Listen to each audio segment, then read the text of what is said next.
He looks good in SO1. Roger. BCS arm switch is on. Okay, Victor. Landing rocket arm switch is on. Here comes the throttle. Circuit breakers in. We have separation. Roger. Inboard and outboards are on. We're coming forward with the side stick. All looks good. Roger.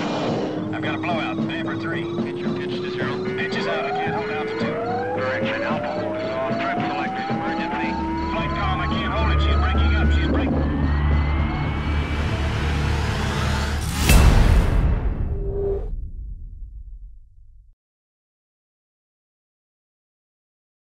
You're listening to CaveRadioBroadcasting.com. The words and opinions you are about to hear are of the hosts and do not reflect the management of CaveRadioBroadcasting.com. Good afternoon and welcome to Down the Rabbit Hole. And you're listening to a Gen Pop Media production. We're going to play the quotes game today, which was a lot of fun last week. I'm really looking forward to that. Let's look into some quotes. Funny thing is, we're going to cover that too if we have enough time. Sweet. Who's all playing today? Chris, you playing today? I'm going to suck, but yeah. Okay. All right, awesome. Nice. Can someone keep score? We're going to... Tony, you're keeping score? I'll try to keep score. All right, very simple. I'm going to read a quote. Give you 4 choices. Let's predict who said it. Maybe talk about it for 30 seconds and move on. And How's the points work then? you just get a point. Well, I'm really per sorry turn. Kat's not here, so I couldn't beat her legally. I know. Well, she gave herself some extra bonus points last Yeah, week. so Kat's probably 5 up already, even though she's not here. All right, well, let's see if we catch her. So last week we started part 1 of this game. We were going through chapter by chapter the book that we've got coming out, which currently is called the 401 book. The name or perhaps the tagline of the book may change, but we're going to still refer to it as the 401 book. And it's made up of 62 chapters. The idea of the book, or the idea of the chapter setup, was also to tell a chronological story of at least how I personally came to change my views of the world. This is not part of the quotes game, but one of the reasons I used quotes was succinctly put into a quote itself by Michel de Montaigne in 1580, who wrote, "I quote others in order to better express myself." And that's a good reason why we made this book the way it is. So the chapter headers, in a sense, tell a story. And just to recap them, I think, did we get to warnings from history? Were we in the power of truth, searching for truth? Did we get that far? What chapter number is that? 13. Regardless, we're going to pick it up at chapter 13. The first chapters, it started off, many of us are living in blissful ignorance. I happened to get a peek behind the curtain, which was 9/11. I realized how closed my mind was. Chapter 3 is my mind was closed. Chapter 4 was about opening my mind. Then acknowledging the fear and the dissonance involved in learning this information that was contradictory to so much of what we've learned. So once you acknowledge that there's fear there, then you find a way to overcome it. I think we mentioned a lot of quotes from history of some very inspirational people that have overcome it. Yeah, and there was some very interesting references that I wouldn't have expected some of those individuals to make. So there are 12 sections of the book, and that is the first section encompassing 6 chapters. And that's basically all mental preparation. The next section of the book is the barriers to finding truth, and that is to assess what humanity's true condition is, what is human nature. Then we're going to get into searching for truth, learning to think for yourself, and the power of truth and knowledge. Not the kind, the fake info we get off television, but the power behind knowing what has really been going on behind the scenes in history. And I think we're going to pick this up on what would be Chapter 13, Warnings from History. So I'm not sure if we covered any of this.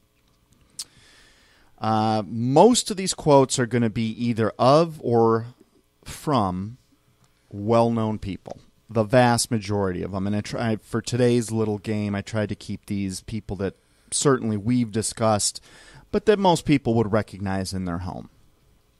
All right, we ready? Yeah, let's do it, man. All right.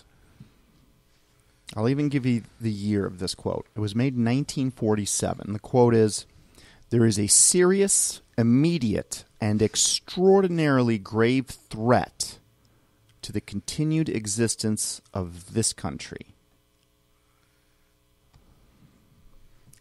This country being the U.S.? U.S.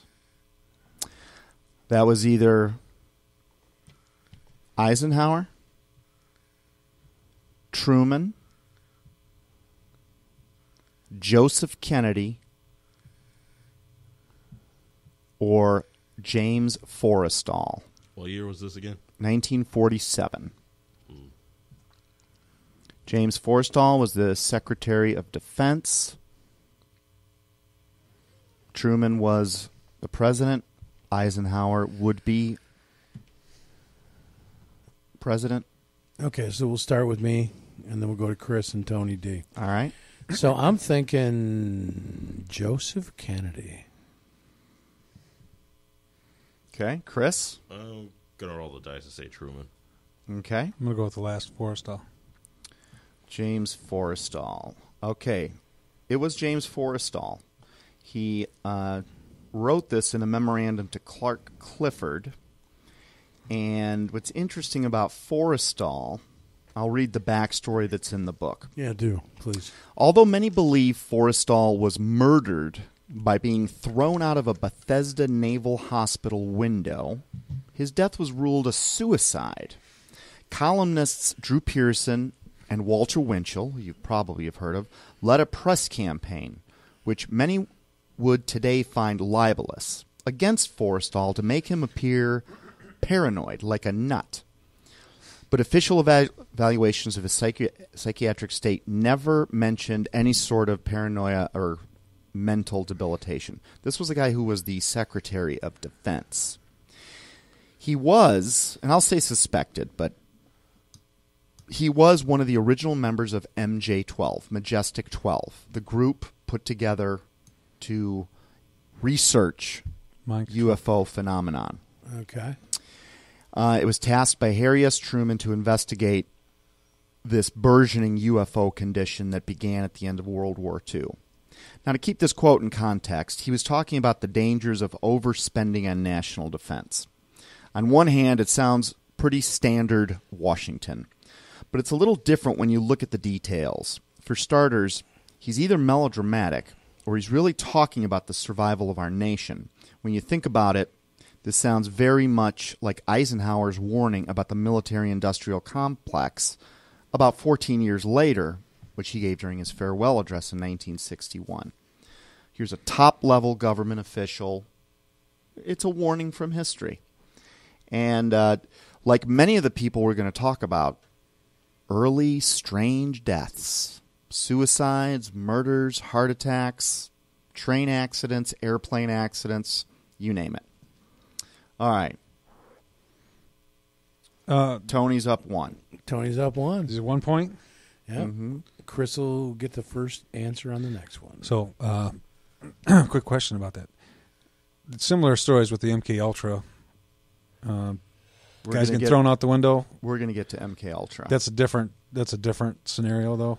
MK Ultra is a different program. MK Ultra was the program that began with Nazi mind control experiments. Right, but there's a similar story that I read where someone gets thrown out the window of the high rise during the mind control. I was just wondering if that was the same or if it's a different. I don't know. Maybe there's some more digging to be done, and we're talking about the same story. Yeah, I'll have to look that up. But there are so many that it could be any. Now, I think we covered this one last week, and if we did, stop me and I'll move forward. I'm an American astronaut and a trained scientist. Did we do this one last week? Yeah.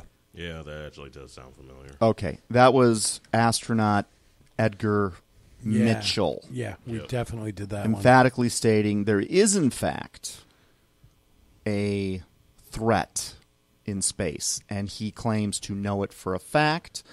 But he specifically said, he didn't say I saw it with my own eyes. He said, I have talked to insiders. Now, that'll come back in a minute, but just remember that. Also want to point out, the same year that Forrestal committed suicide, or was murdered, was the year 1947. It was the year that Admiral Byrd's Operation High Jump.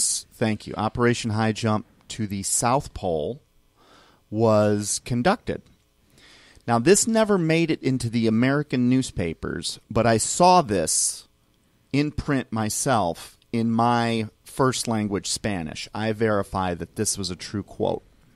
Here was the quote from a man named Lee Van Atta, who was an American war correspondent. He was working for the International News Service. He was a journalist.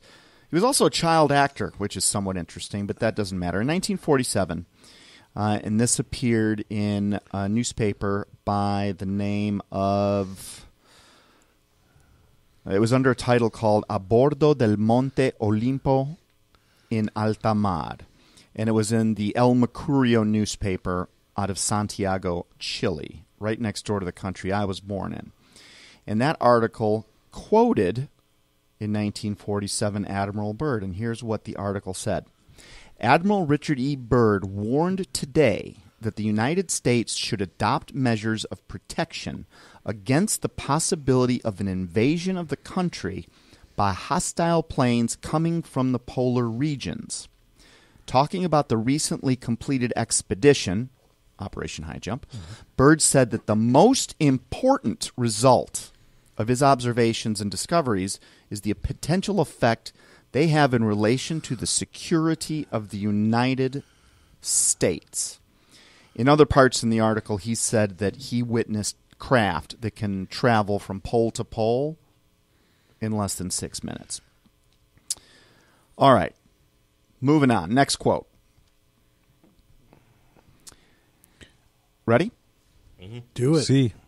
As they were sitting there filming, a little saucer came from, I say little saucer, it was a saucer, came flying over their heads, put down 3 little landing gear, and landed right out on the dry lake bed. This was either astronaut Edgar Mitchell, astronaut Gordon Cooper, scientist J. Allen Hynek, or famous researcher I.D.E. Thomas, all of whom had done some sort of research or had involvement in the area of extraterrestrial and unidentified aircraft. Edgar Mitchell, Gordon Cooper, J. Allen Hynek, or I.D.E. Thomas. Chris? Oh, I'm going to say, what was the year one more time? I did not give the year, but the quote was, as they were sitting there filming, a little saucer came from, I say little saucer, it was a saucer, came flying over their heads, put down 3 little landing gear, and landed right out on the dry lake bed. I'll say Hynek. All right. Tony? I'm going to go with Thomas. Howard? IDE. All right. It was actually another astronaut, Cooper. Gordon Cooper. This one he witnessed. My first. I should And he always go with talked my about first instinct. I was going to do that too, but I changed it last minute. The backstory on this in the book is, and some of these are rough still, this is a U.S. astronaut talking about aliens. Yet again. This was Cooper's first television appearance admitting his personal contact with unidentified objects while working with the camera crew supervising flight testing of advanced aircraft at Edwards Air Force Base, California. The camera crew filmed the landing of a strange disc object that flew in over their heads and landed on a dry lake nearby. A camera crewman approached the saucer. It rose up above the area and flew off at a speed faster than any known aircraft. He never saw the film again. Now, this is quoted. We wound up having to send the film forward to Washington in the base's jet airplane, and I don't know whether anyone's ever seen it, Cooper said. Cooper began talking as early as 1975, as recalled by the journalist Lee Spiegel of the Huffington Post. In 1975, Cooper told this writer, Lee Spiegel, that in 1951, before he became an astronaut, he and several other officers at an Air Force base in Germany witnessed groups of circular objects passing over the base. Now, that's from Lee Spiegel in the Huffington Post. So here's an astronaut on the record multiple times saying there's something there. That never makes the news. And funny thing is you're going to see how discussion of these things gets stifled. All right, moving on. We're still in the chapter. We've passed from warnings from history, hints from insiders. This next quote is coming from a chapter called Cryptic and Strange and Startling Messages and Puzzle Pieces. Here's the quote, and a bonus to anyone that can tell me what year it was given in. The quote is this, and there is some dispute about this quote, which we'll talk about in a minute. The quote is, "A holy war will now begin in America, and when it is ended, America will be supposedly the citadel of freedom, but her millions will unknowingly be loyal subjects to the crown. Your churches will be used to teach the Jews' religion, and in less than 200 years, the whole nation will be working for divine world government. That government that they believe to be divine will be the British Empire. All religions will be permeated with Judaism without even being noticed by the masses. And they will all be under the invisible, all-seeing eye of the grand architect of Freemasonry." Here are your choices. As soon as I get this frog out of my throat. This was either Benedict Arnold, General Charles Cornwallis, a British officer, Adam Weishaupt, or Ben Franklin. I'm going to go Adam Weishaupt. I'm going to go Benedict Arnold. I'll go Arnold as well. Okay. It was actually General Charles Cornwallis. God damn it. That was actually my second pick. If we go on second picks, Howard would be rocking in this I'd game. kill it. Can I say 1773 for... You're close. It was in 1781. Now, here's the backstory on this one, and this one's sort of interesting. And there's a little debate about whether I'm going to end up putting this one in the book, because the original source was removed from the Library of Congress for some reason. Oh, my.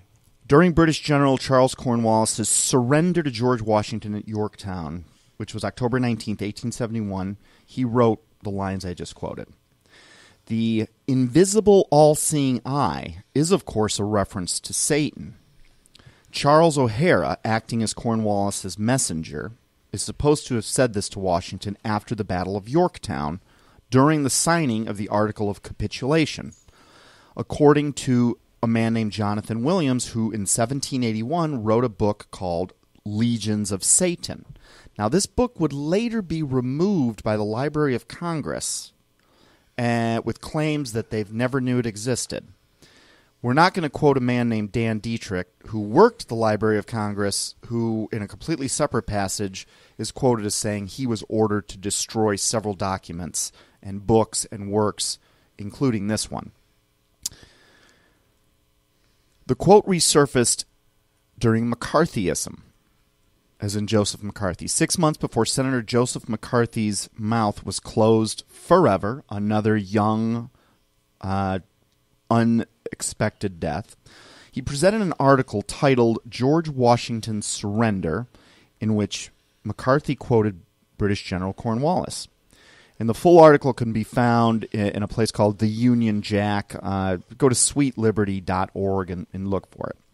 Even if the Library of Congress removes books, the Internet preserves them.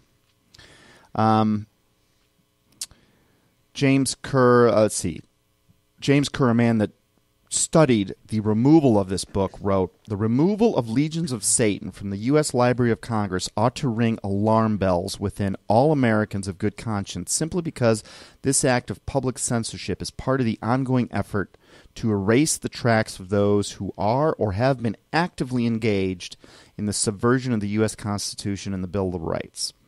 Kerr, along with another writer, Michael Stewart, in a book called Regions of Saturn, in which they talk about this document, along with many others being destroyed, highlights an important historical truth in respect to what was recorded by Jonathan Williams back in 1781 in his book Legions of Satan. Williams was a dedicated American patriot. He wrote of a warning that had been given to George Washington by Cornwallis after Washington, along with his French allies, had secured the surrender of Cornwallis at the Battle of Yorktown, which we already talked about. Cornwallis knew, however, that his military defeat was but the genesis of a world catastrophe, and that civil unrest would continue unabated until such times as mind control could be accomplished via false religion. Those are not my words, those are the words of Kerr and Stewart. And what Cornwallis predicted over 200 years ago has now finally come to pass. I mean, it is obvious that we are being moved towards a one-world government. See, we're tailing an ancient plan. Kerr and Stewart continue. The removal of such an important historical document from the public record was done, in our opinion, by James H. Billington, who, since 1987, has been head of the Library of Congress. Prior to that, Billington was a Rhodes Scholar. Remember the show on the connections between... Yep, absolutely.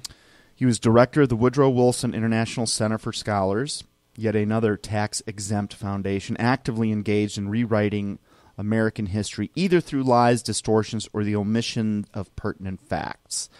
It was Cornwallis' statement and mention of the evil all-seeing eye that, in Kerr and Stewart's opinion, quote, is the most probable reason for the book subsequently being removed from the U.S. Library of Congress, and why Legions of Satan is not included on the list of Williams's published works anymore, which has been posted on websites including Amazon since 2011.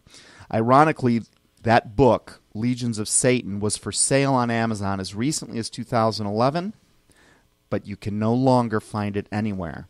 And the Library of Congress is supposed to have a copy of every single book that has ever been published in United States history, yet they've removed it. Sounds a little bit like 1984, if you ask me. And you can't find a used copy on eBay? Nowhere. In fact, if you go to the link that used to be inactive, it's now just a dead link.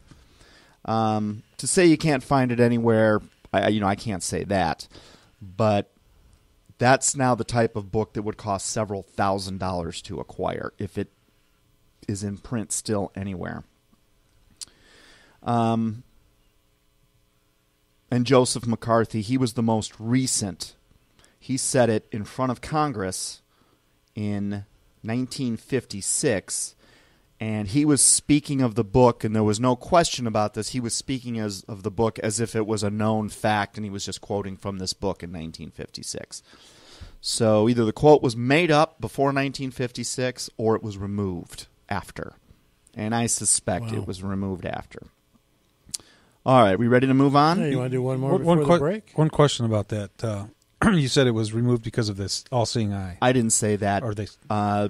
two authors that studied this thought that it was removed because of the all-seeing eye reference. Okay. So I think there's more to it than that, because when you start to realize, holy cow, this plan has been in place and it goes beyond generations, and this is where it gets hard for the regular human mind to get around. They don't understand how there could be a plan that's actually that old. Mm-hmm. But with that said, we're going to skip. Hopefully I can find this one relatively quickly. We'll be back to that one in a second. Want to do one more before the break? Yeah, let's do one more. Today, here's the quote. Today, the path to total dictatorship in the U.S. can be laid by strictly legal means. We have a well-organized political action group in this country determined to destroy our Constitution and establish a one-party state. It operates secretly, silently, continuously to transform our government. This ruthless, power-seeking elite is a disease of our century. This group is answerable neither to the president, the Congress, nor the courts. It is practically irremovable. This quote was made in 1954. It is either Senator Joseph McCarthy, Senator William Jenner, President Eisenhower, or President Truman.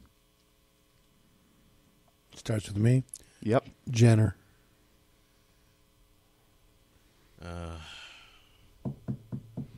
I'm gonna say Truman. That leaves you, Tony. I'm gonna say Jenner as well. My second choice. Good choice for the Jenners. It was Senator William Jenner. This was a speech, February 23rd, 1954. Public speech. You're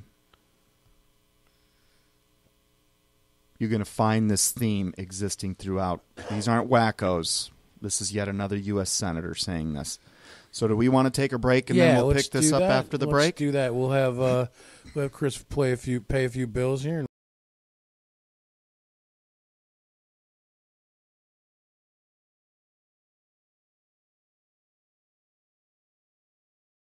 And we are back. We're going to get right back into the quotes game. I'm not going to spend a lot of time with the usual witty banter because I got to catch up, man. Tony's up on me.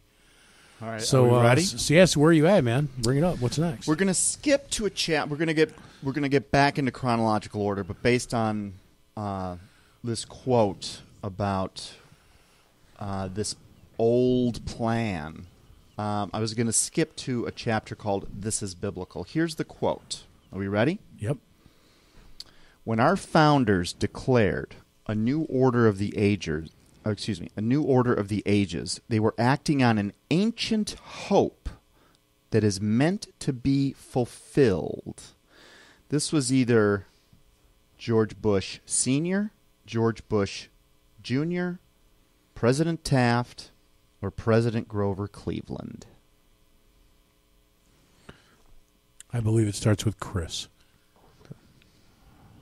What was the first one more time? Bush Sr. But one of the Bushes. Mm-hmm. It's Bush a Sr.? president said this. It's either one of the Bushes, Taft, or Cleveland. I'm going to say Taft. I'm going to say Senior. I'm with Senior. It was George Bush Jr., George W. Bush. That's what I said. Again, my first impression. During Okay, see, that throws me off because I wasn't expecting something wise from him. So Exactly. So you bought all the hype. he's not necessarily wise. He doesn't write his own speeches. Yeah, that's true. And this wasn't just some like press junket. This was his second inaugural address. January 21st, 2005. And the backstory on this quote is a one-sentence question. Whose ancient hope do you think George Bush was talking about? Because I don't think it's God's. I don't think so either. It's another kingdom. From the mouths of presidents. All right, moving on. What's the score right now? 2-1. Tony's in the lead. Does Chris have any points yet? Not a yet. one. Okay, I'm predicting a Chris victory. Okay. Just so you guys know. That's where I'm putting my money down. Good effing luck to me. Okay. Are we ready? Yes. This is from a chapter. It's chapter 16 called An Actual Conspiracy. Really? This was at the point where credible people were starting to talk about this, even though I myself still did not see it. The quote is this. There is a sinister network of subversive agents, godless intellectual parasites working in our country today whose ramifications grow more extensive, more successful, and more alarming each new year, and whose true objective is to demoralize, paralyze, and destroy our great republic from within if they can, according to their plan, for their own possession. This was either Albert Einstein, Sir Frederick Hoyle, the astronomer, Dr. Emanuel Bronner from Bronner's soap, or John Todd, one of the most famous Illuminati defectors to ever come out of those ranks. My turn? Yep. Yes, it is. I'll go with John Todd. Okay. I'm going to go Braun. I'm actually going Braun, too. All right, it's Bronner, Okay, sorry. Wrong. and it's right. No, it's wrong. Sweet. What? They didn't say it right. It's wrong. Okay. Here's a guy. Now, how did he stumble onto this evil network? Yeah, the soap guy. Like, my pathway was figuring out 9/11's a scam. Mm-hmm. His entry was by figuring out that the fluoridation of our water is one of the most evil things that has ever happened. It's making us dumber. It is killing our spirituality because it forms a little plaque around our pineal gland, and it has been scientifically proven to drop IQs. The backstory reads, Bonner, the founder of Dr. Bonner's Soaps, was more than a chemist trying to make a buck. He was a moral philosopher who used product labels to promote ideas, including a belief in the goodness and unity of humanity. He adds, this is quote, the tragic success they have already attained in their long siege to destroy the moral fiber of American life is now one of their most potent footholds towards their own ultimate victory over us. Also, because he entered through fluoridation. Fluoridation of water systems can be slow national suicide or quick national liquidation. It is criminal insanity, treason. And that was signed by E.H. Bronner in 1952, just a few years after fluoridation began popping up in townships all over the United States, and really mostly the U.S. more than the world. Beginning, I believe it was in Grand Rapids, Michigan, right after the war. I think that's right. Okay, moving on. Here's the next quote. It seems obvious that the destruction of the American economy has been part of a deliberate plot to financially enslave our nation. This is John F. Hyland, Mayor of New York, Roosevelt, Teddy, Roosevelt, Franklin, or modern-day U.S. Senator Bob Kerrey. Let's do the quote one more time. Yeah, please. Yeah. It seems obvious that the destruction of the American economy has been part of a deliberate plot to financially enslave our nation. Alan Greenspan, Teddy Roosevelt, Franklin Roosevelt, or U.S. Senator Bob Kerrey. It's on you, Howard. Alan Greenspan. Roosevelt. Which one? Franklin. Kerry. Congratulations, it was Bob Kerrey. 1994. Again, first thought. This is modern day.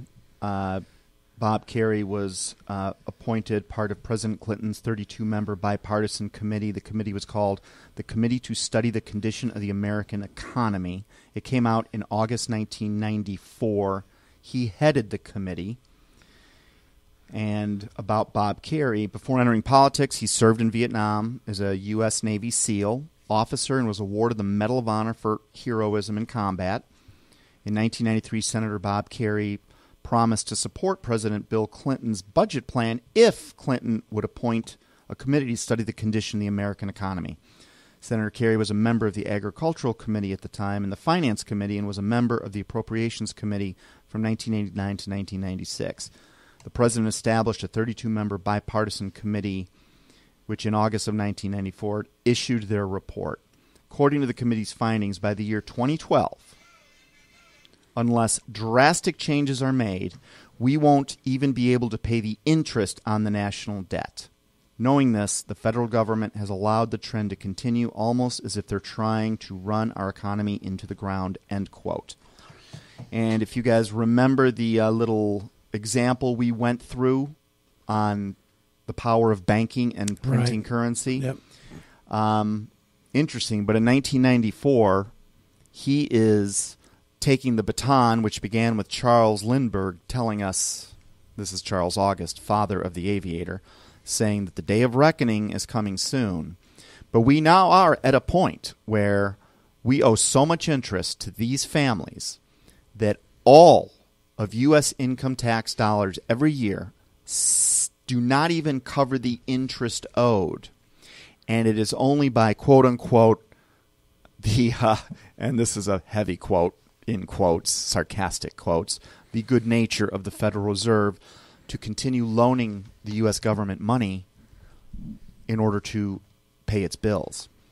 And we're going to hear more and more about government shutdowns, but when they decide to no longer provide currency to the Treasury, and they instead decide to keep those interest payments, this country falls apart in one day. You will not get money out of, and that will be one of the attacks of the beginning of the tribulation. That gun is fully loaded and ready to be fired. There is nothing else they need to do in that area. Their work has been done. All right, we ready to move on? Yeah. Here's the quote. The Illuminati are thousands of different conspiracies operating in parallel. This is either Jim Marrs, the conspiracy theorist who just died, John Todd, Timothy Leary, the LSD experimenter, or Jim Garrison, the prosecutor of Clay Shaw in the JFK trial. The Illuminati are thousands of different conspiracies operating in parallel. Give the choices again. Jim Marrs, conspiracy theorist. John Todd, Illuminati defector. Timothy Leary, the LSD experimenter. Or Jim Garrison, the prosecutor of Clay Shaw in the only trial ever brought on behalf of John F. Kennedy. Chris? I'm going with the LSD. Timothy Leary. Okay. Tony? I'm going to go with Jim Marrs. Okay. I like Jim Marrs. Okay. This was actually from Jonathan Todd. And it was in 1978. Now, in 1972, when Todd was saved and he began exposing the Illuminati, at that point, he ruled a 13-state U.S. region consisting of 5,000 covens. This is in 1972, totaling 65,000 priests and priestesses. That's just the ministers, not the congregation. Now, as far as Todd is concerned, he's either crazy, a liar, or he's telling the truth. And that can be said for everyone that's quoted in here. He says that he himself had briefly been placed on the High Council of the Illuminati, but then converted to be born to a born-again Christian, and he was now going to blow the cover and warn the Christian world of their plans. He is considered the highest-ranking Illuminati defector in history. Todd has provided many shocking revelations, which Fritz Springmeier, who researched the Illuminati, confirms could only have come from a man who was, in fact, a member of the Council of 13. And one of those 13 bloodline families, his last name is Collins, and that was John Todd's birth name. John Christopher Collins, if I have that correct. Fritz Springmeier says the 13 Illuminati families consist of generational Satanists, as in, once your family gets in, it does not get out. That was in 1978. And he's since disappeared, right? Right after that, John Todd was thrown in prison for, it's funny, but the good guys always get blamed for what we know the bad guys are doing, and it was for raping a girl, and he was never heard from again. There are 3 stories as to what happened to him, and we might get into them later, but that's something I think anyone should listen to him. Listen to how he speaks. Listen to his voice, and ask yourself if you think what he's saying is true. And he's not the only one. There are many. All right. And he well, like you say, he really speaks from his mind. It's not like he's thinking about it. I mean, everything he says is right. Yeah, it just comes right out. you know. When he's doing Q&A from the audience, he doesn't stop to gather his thoughts. I mean, it's me personally, I believe him. And frankly, a lot of the things he said in the 70s have come to pass exactly as predicted. And again, when you find people that are thrown in prison or killed early in secretive ways, it's usually because they were saying something that was true. You don't get killed for being crazy. And when you listen to him, I mean, he sounds very well read. You know, he sounds very precise and convicted in the things he's saying. It's not like he's raving these crazy things. I mean, it sounds like he's speaking from a point of knowledge. Mm-hmm. All right. Next quote. We ready? Yep. Mm-hmm. Shoot. I will not confide the details to you. I can only tell you that all this is very much more serious than you think.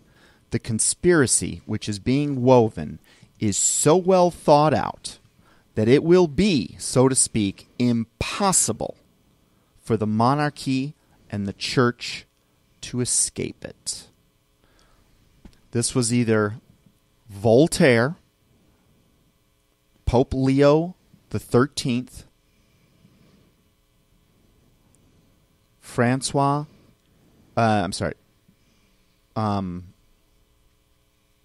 Comte de Verrou Francois Henry, a French nobleman, or Gerald Burton Winrod, a very well-known writer in the 1930s.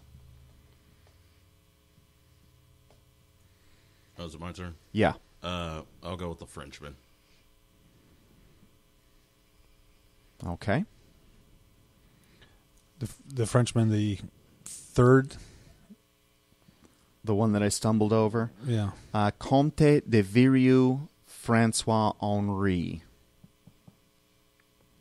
I'll take him. I'm going to go Pope Leo. It was the Frenchman. He said this in 1781. The backstory on him: he was a Freemason from the Martiniste Lodge at Lyon, France. An understanding was finally reached between the Masons and the Illuminati, and on December 20th, 1781, a combined order was proposed which would add to the Illuminati organization the first 3 degrees of Masonry. It wasn't until the Congress of Wilhelmsbad from July 16th to August 29th, 1781, which was attended by Masons and Martinistes and representatives from other secret organizations across Europe, America, and Asia, that the alliance became official. Those at the meeting were put under oath not to reveal anything. The Comte de Verrou, a Mason from France, upon his return home, when questioned about the Congress, said the words I just quoted. He later denounced the Illuminati and became a devout Catholic. He was a Freemason participating in the 1782 convent of Wilhelmsbad, where he assisted in the development of Masonic rituals.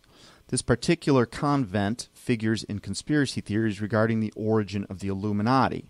Comte de Verrou, 1782, and that was from Beauregard's book. Quote from Beauregard, who wrote a book about this in, I want to say, the 1700s. No Masonic meeting had previously matched and equated in importance since the conference convened by Weishaupt in 1782, Adam Weishaupt. It was the tidal wave that would drown the old world. It was the upheavals and not the salvation that was coming. Henry received the terrible secret. Under the humanitarian chimera appeared to him in the plot, he viewed it as anti-religious and anti-monarchical. And the Vatican was the monarchy discussed at the time. The story of this terrible Congress has not been made public. Bound by his oath, Viru left nothing in his notes that can help to rewrite it, but it was more when he heard without fear. It was more about what he heard without fear of Masonry. And the rest is nothing we need to worry about now. But here is evidence of this plan in motion as early as 1781. And Cornwallis was 1781 as well, right? He was talking about the monarchy. Yeah, he was also 1781. That's when this, it sounded, and it's not like the plan to take over the world began in 1781. It merely was adopted by the Illuminati, who then started to convert their followers using the upper echelons of Masonry and other secret societies to keep this ancient plan disguised, which is where we sit today. I just find it interesting that you've got a famous British and a famous Frenchman that both mention the monarchy and the church in the same year with similar... That's a really good point. Okay, we're ready for the next one? Yeah. Mm-hmm. Here's the quote. The open conspiracy must weaken, efface, incorporate, and supersede existing governments. The open conspiracy is the natural inheritor of socialist and communist enthusiasms. It may be in control of Moscow before it is in control of New York. The character of the open conspiracy will now be plainly displayed. It will be a world religion. This is either Jim Mars, John Todd, H.G. Wells, or Aldous Huxley. I think it's me. I'm going to go with Huxley. I got to go Aldous Huxley. Same. It was H.G. Wells. Wells was a member of the Fabian Society. This was written in 1928 and first published in 1935. Wells goes on to say, quote, the open conspiracy will appear first, I believe, as a conscious organization of intelligent and in some cases wealthy men, as a movement having distinct social and political aims, confessedly ignoring most of the existing apparatus of political control, or using it only as an incidental implement in the stages, a mere movement of a number of people in a certain direction who will presently discover, with a sort of a surprise, the common objective toward which they are all moving. In all sorts of ways, they will be influencing and controlling the ostensible government. That was in 1928, long before the Council on Foreign Relations was a thing. And here again, we're tracking this throughout. We're jumping around a little bit, but this conspiracy has been in play for a long time. And there are 30-some other quotes about an actual conspiracy, and we're moving on now to a chapter called The War of the Sheep. Okay. What's the score, by the way, Tony? Basically 4-2. 4-2-2. Okay. Here's the quote. The great masses of the people, at the very bottom of their hearts, tend to be corrupted rather than consciously evil. And that, therefore, in view of the primitive simplicity of their minds, they're more easily to fall victim to a big lie than a little one, since they themselves lie in little things, but would be ashamed of lies that were too big. This is either Edward Bernays, Sigmund Freud, Joseph Stalin, or Adolf Hitler. Could you repeat that one more time, the quote? The great masses of the people at the very bottom of their hearts tend to be corrupted rather than consciously evil. And that, therefore, in view of the primitive simplicity of their minds, they more easily fall victim to a big lie than to a little one, since they themselves lie in little things, but would be ashamed of lies that were too big. Bernays.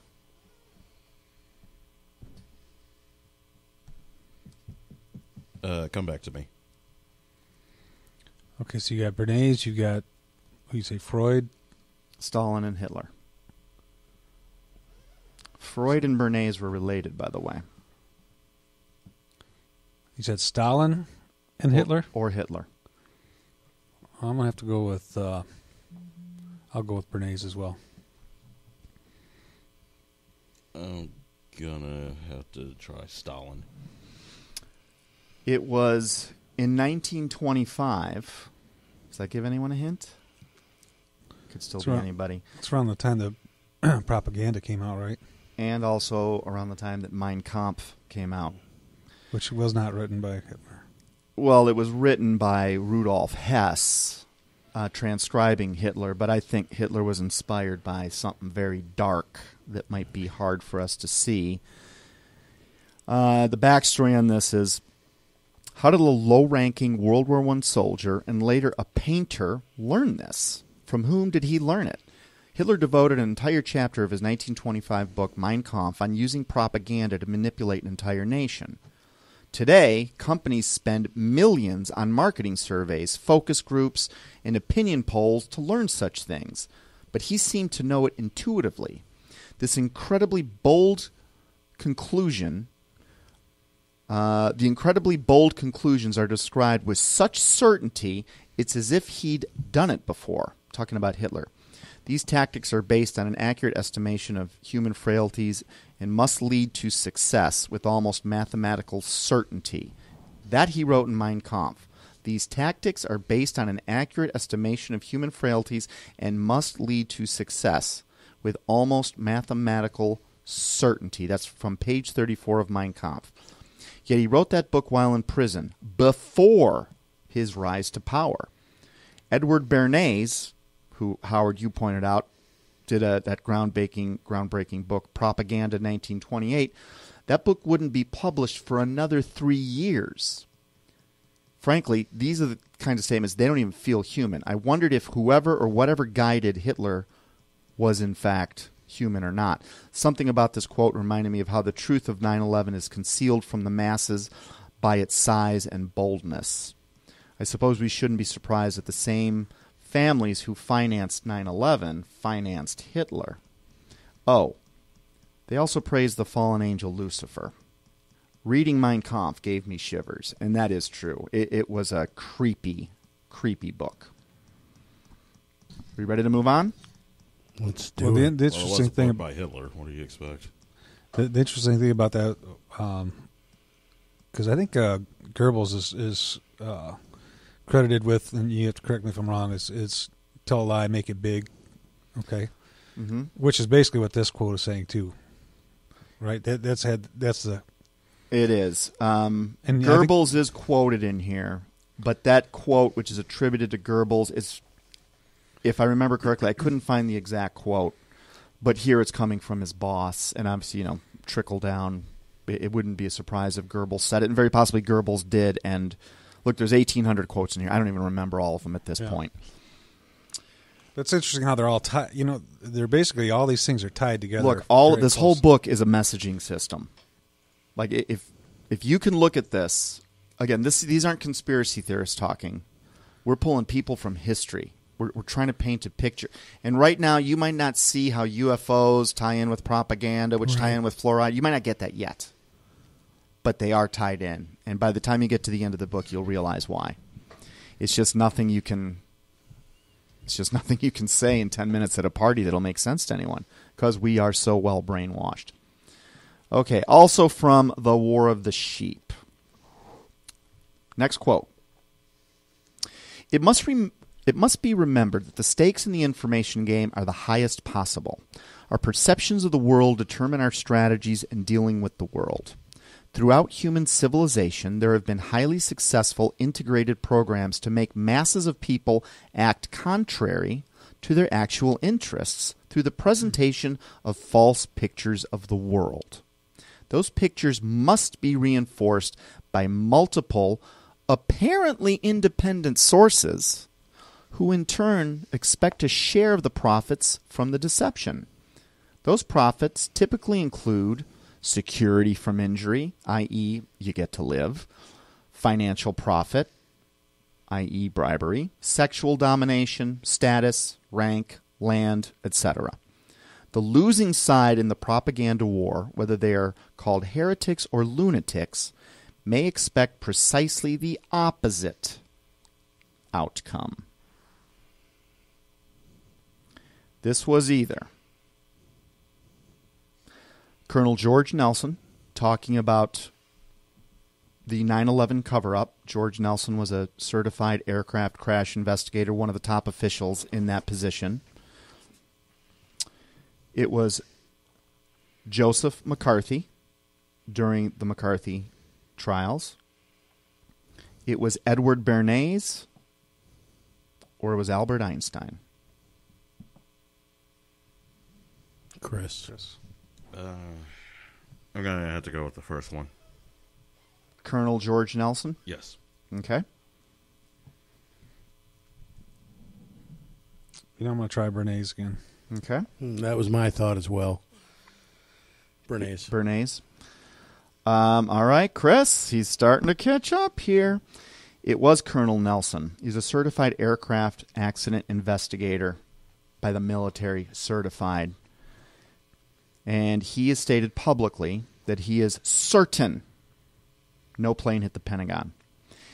In a 2004 letter, Nelson shared several tips for identifying disinformation agents, which had been given to him by a military intelligence officer.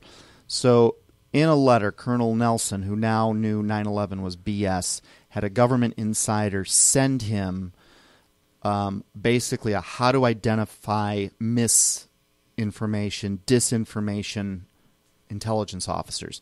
The vast majority of the American intelligence network, including CIA and FBI, they're not doing things outside of our country. They're doing them inside of our country. And maybe you've heard of a program called COINTELPRO. My gut is that program employs about 2 million intelligence agents, all of them unaware of what the other is doing. They're simply getting paid to discredit XYZ guy today. And that's all they do, and they get money for it, not realizing they're part of a much larger system. The first tip, which I've encountered myself, reads, this is quoted, the first and foremost sign that an internet poster is a disinformation artist is abusive language. A shrill tone that attacks a person rather than a theory is a bad sign. So also are terms of abuse for a theory rather than a person. An example, quote, the nuts who push the lunatic No 757 at the Pentagon theory are probably off their meds, unquote. Personally, I can verify that it's not fun to be attacked like this, but it also shows the size of the beast we face. Good? I love those people. Who? The ones that attack me like that. Well, a lot of them are innocent, and they're just parroting their brainwashing. But it's the ones, and I've definitely been gone after on several levels by these folks. And, it's like after a while, like it's easier to spot them. Howard, you got to wake up or you're going to put me to sleep, pal. Dude, I'm totally awake. I'm just thinking. Concentrating. No, I have to squint without my glasses on. Okay. It was the snoring. Yeah. Okay, we ready to move on? Moving on. Mm-hmm. Here's the next quote. Propaganda is a powerful weapon in the hands of wicked men. Yet the thinking of a whole nation may become warped in a comparatively short time on some particular question by a bombardment of ideas released from carefully planned and timed sources. By degrees, these ideas sink into the mass mind, and a community is molded accordingly. Then the people take the things that they have been taught for granted, little suspecting that, parrot-like, they are merely chattering about false notions which have been insinuated into their mental processes. This is either the writer we already talked about, Gerald Burton Winrod, Bernays, Hitler, or Goebbels. Can I get the quote one more time?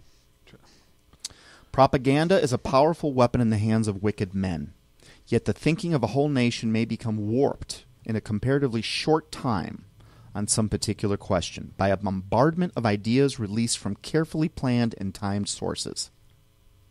That's the coordination of media we've always talked about. Mm-hmm. By degrees, these ideas sink into the mass mind, and a community is molded accordingly.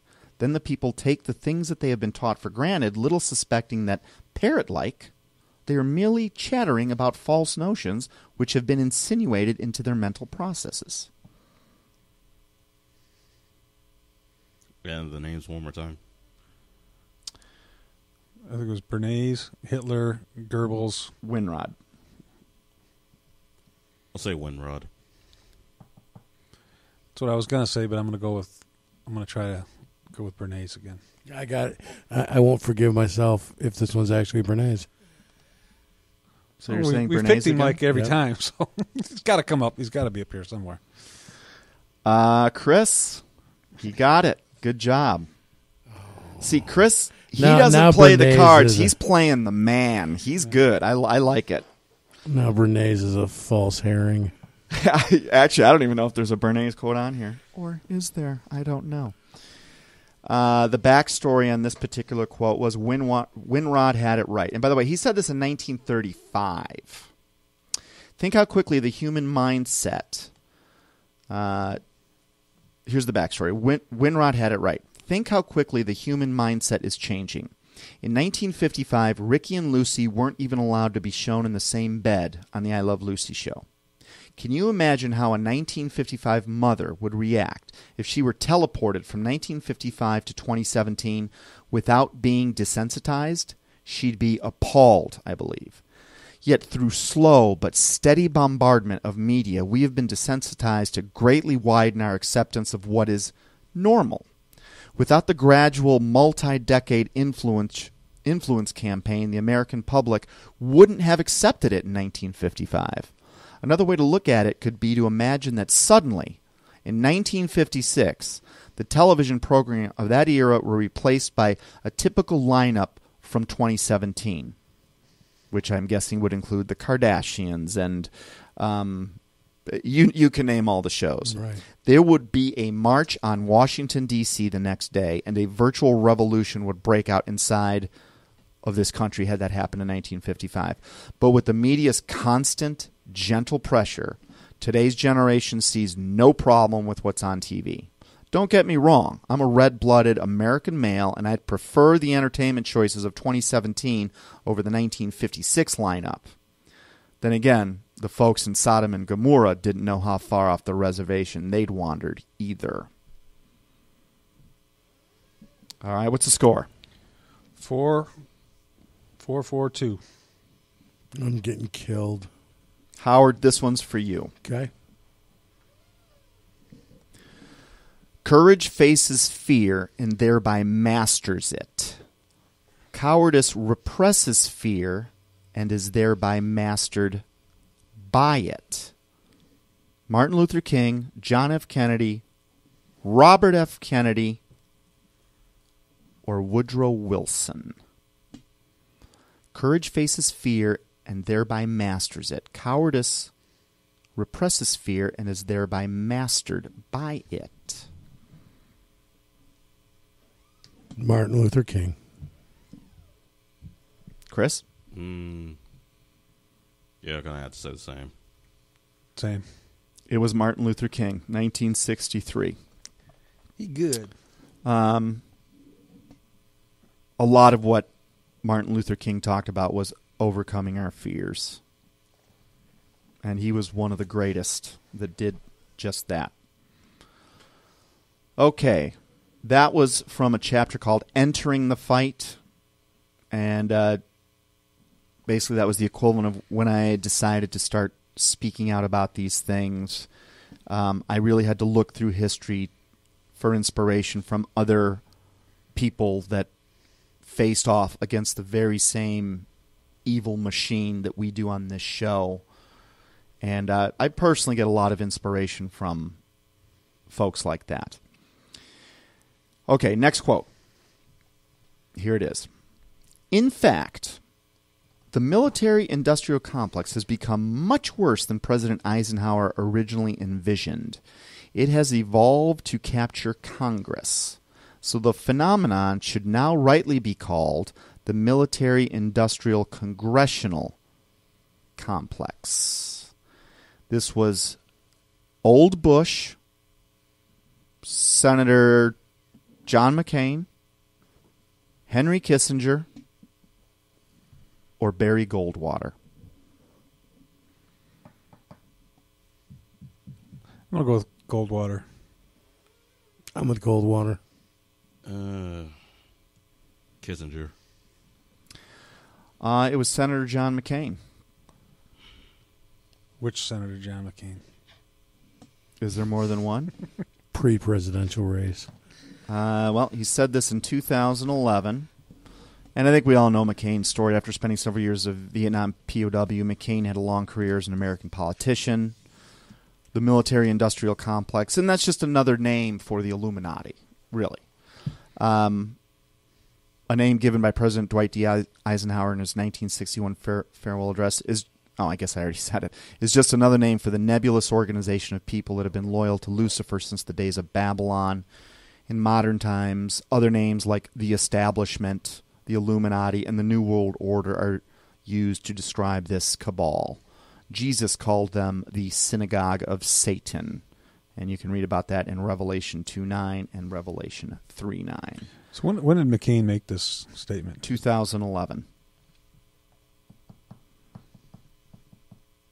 He said it before Congress. You can find it in the Congressional Record Proceedings and Debates of the 112th Congress, page 20,187. It was said on December 15th, 2011.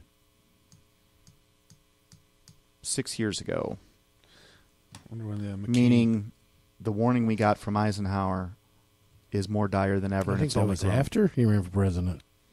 I was thinking it was before his... He ran during Obama's first term? Yeah. First. Which would have been, what, 2004? 2008. 2008? Yep. Okay. You're right. Thank you, of course. Okay.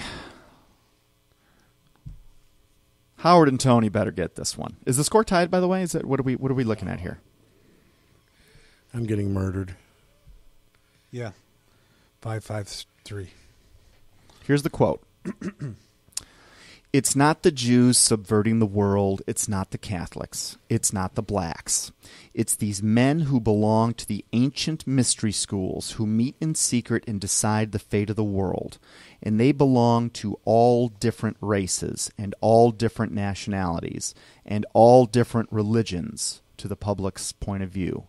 But in secret, it's a different story. This is either Jim Mars, Bill Cooper, John McCain, or John Todd. Howie's up.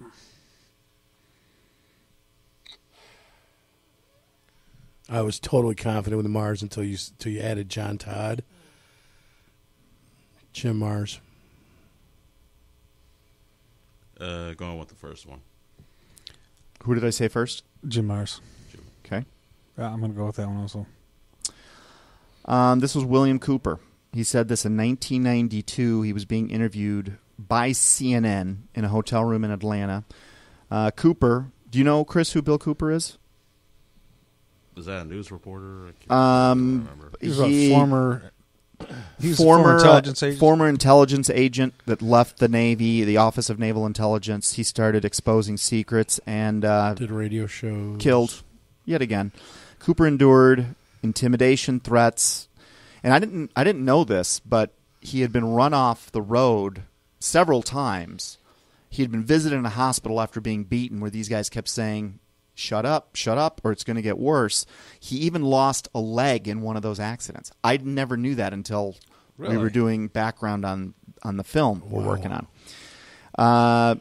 Cooper endured intimidation, threats, and was ultimately killed for exposing the truth about many topics. After his car was run off the road, causing an accident in which he lost his left leg, he became more cautious about his safety.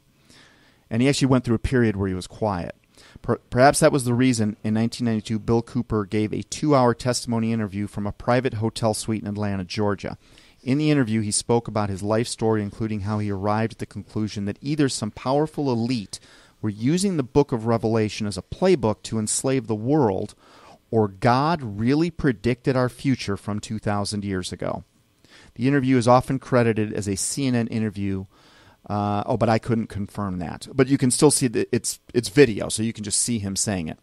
Nonetheless, it is a powerful testimony available, thank you to the internet, anywhere you want to find it.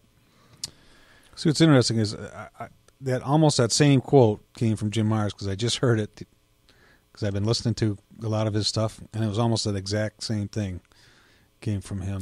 Look, one of my favorite quotes was from John Todd himself. Actually, never mind. That's next. It might be coming up. Okay, next quote. Are we right? Who's winning right now? It's pretty much tied. Okay. All right, man. I got my money on Chris. This is like the dark horse. You come through, this thing pays off. Here's the quote. That is the devil getting at us. He always sends errors into the world in pairs of opposites, and he always encourages us to spend a lot of time thinking about which is the worse. You see why, of course. He relies on your extra dislike of the one error to draw you gradually into the opposite one. But do not let us be fooled. We have to keep our eyes on the goal and go straight through between both errors. We have no other concern than that with either of them. This was either Bertrand Russell, C.S. Lewis, Teddy Roosevelt, or Franklin Roosevelt. I think Chris is up. C.S. Lewis. That's what I was going to say also. Make it 3. It was C.S. Lewis. And that is a way to describe the Hegelian dialectic without mentioning the words Hegelian dialectic, which I guess I just mentioned. Oops. And this is one of the methods of operation of the dark side.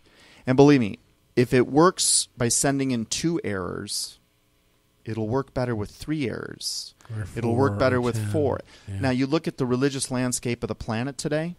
How many religions and subsects are there? Thousands. Yet there is only one that will get you off this prison planet. That's from a chapter called Hints by the Enemy. All right, next quote. We ready? Yeah. Mm-hmm.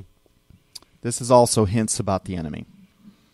This one should be easy. Let's move through this one quickly so we can get one more in before our time runs out. It is impossible to research history and to research the conspiracy and to research the Illuminati without coming away a solid believer.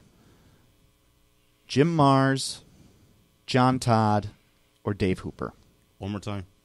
It is impossible to research history and to research the conspiracy and to research the Illuminati without coming away a solid believer. Jim Mars, John Todd, or I said it. I'm going to go with Hooper. Hooper. I'm actually going with the first. John Todd? Yes, John Todd. Jim Mars was. He's playing the man, and he you're right. It was John Todd. I just gave away that we were about to do a John Todd one, and you guys actually did. And it was. You guys. I know, but you want him to win, so we're letting him win. You're lucky. Whatever.